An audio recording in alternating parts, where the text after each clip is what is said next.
I'm a 64-year-old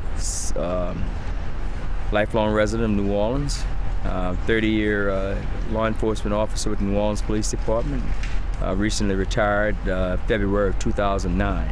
What worked for me was people saw that I had enough compassion that one day they may see me just bending over tying a kid's shoe, and at the very next hour you may see me dragging somebody out of the house kicking and screaming for doing some criminal act.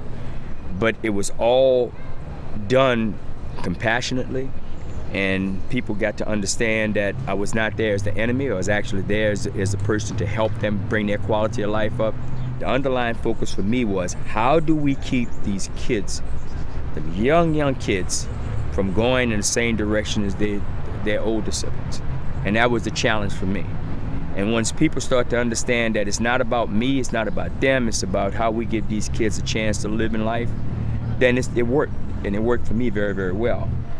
So when I retired in 2009, February of 2009, I knew I couldn't just walk away from the department and let everything go. In my community, I established a group of men, organization called Community Allegiance, all-male organization, because I think men have to step up and take more civic responsibility. Having said that, you get a chance to talk to guys like myself who are retired, and some of the concerns that they have, it varies. It varies.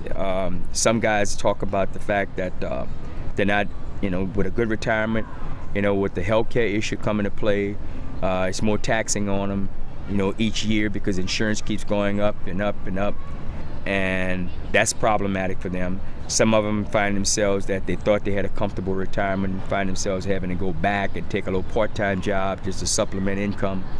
So for those guys, I understand where they're coming from. Then there's another group of guys who have a concern. One of the major concerns that I have is that our daughters and our granddaughters, they're at marrying age, and the fact that so many of these kids killing each other and going to jail, there's not a lot for them in terms of a decent mate.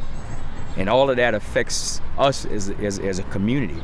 And as retirees, we're trying to do what we can do to try and offset that, to try and make these kids understand at a very young age that they have to have a good education, that they got to stay focused on the future.